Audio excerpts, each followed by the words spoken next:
Le module spatial japonais Slim posé sur la Lune s'est enfin réveillé. Alors, une première photo avait été prise sur place qui a permis de découvrir que l'atterrisseur japonais s'était échoué sur la Lune, la tête à l'envers. À cause de cette mauvaise orientation, eh bien, la JAXA n'était pas certaine de réussir à charger les panneaux solaires de Slim. Or, sans cette source d'énergie, évidemment, Slim ne pouvait pas fonctionner. Mais finalement, la communication avec Slim a été établie avec succès et les opérations ont pu démarrer. Slim a immédiatement entamé ses observations scientifiques et pris une image d'une roche située à proximité, puisque c'est bien là l'un de ses objectifs principaux, analyser les roches de son site d'atterrissage afin d'en apprendre davantage sur les origines de la Lune et sa formation. Ingenuity, le petit hélicoptère martien de la NASA, n'est plus capable de voler. Lors de son dernier vol, le 18 janvier dernier, une ou plusieurs de ses pales de rotor en fibre de carbone ont été endommagées pendant l'atterrissage. En conséquence, la NASA a déclaré mettre un terme à la mission d'Ingenuity, qui n'est plus capable de voler à long terme. L'hélicoptère a atterri, on le rappelle, pour la première fois en mars 2021, initialement conçu pour effectuer jusqu'à 5 vols d'essai expérimentaux sur 30 jours seulement. Il est finalement resté sur Mars pendant 3 ans, a réalisé 72 vols et parcouru plus de 14 fois la distance prévue, permettant ainsi une exploration inédite de la planète rouge.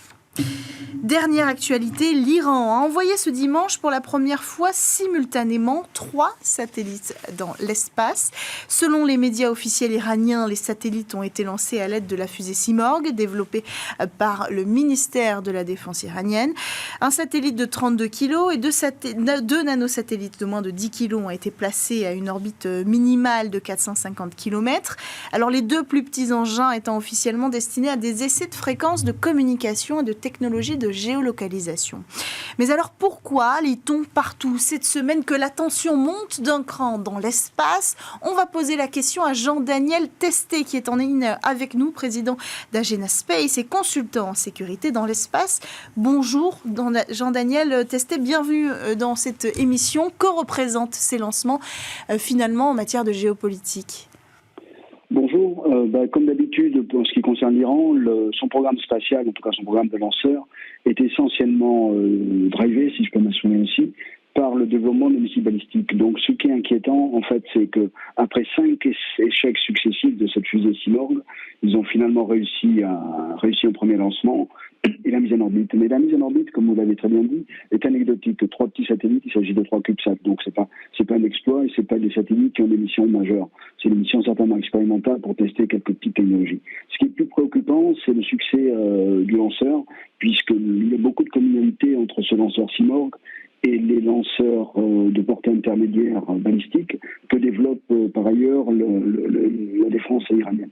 Donc c'est plus préoccupant de ce côté-là parce que ça montre qu'ils sont avancés dans la maîtrise un petit peu du développement et de ce type de lancement.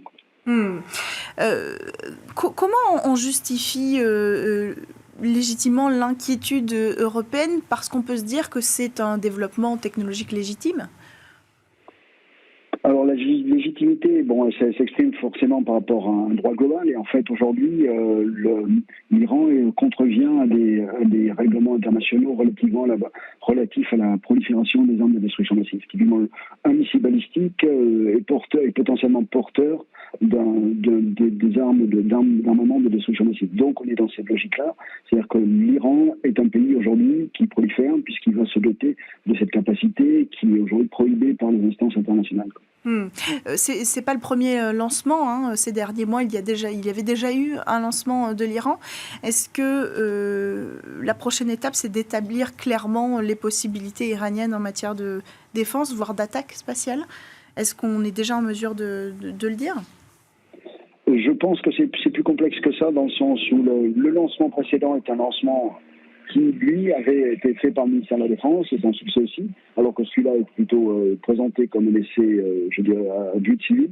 Le précédent était typiquement fait par les gardiens de la Révolution, donc pour le compte du ministère de la Défense, et avait mis en orbite un satellite d'observation. Donc il avait une finalité, je dirais, d'application spatiale, d'utilisation d'un satellite pour faire des images, pour faire des photos, etc., etc.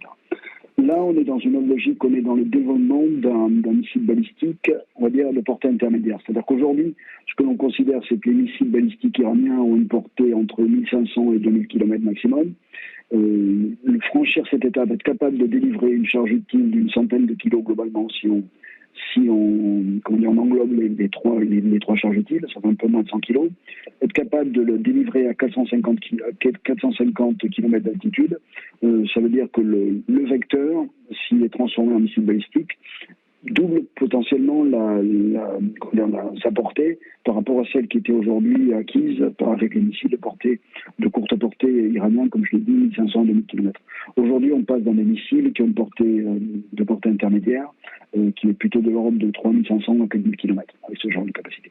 Donc c'est inquiétant dans ce sens-là, c'est-à-dire que les cibles sont plus lointaines, et sont plus forcément, ils menacent beaucoup plus la région qu'ils ne le faisaient lorsqu'il avait des missiles à courte portée. Merci Jean-Daniel Testé, président d'Agena Space et consultant en sécurité dans l'espace, d'avoir pris le temps de nous éclairer sur cette actualité. On y reviendra peut-être plus longuement dans une émission. On enchaîne quant à nous avec le Space Talk sur Bismart.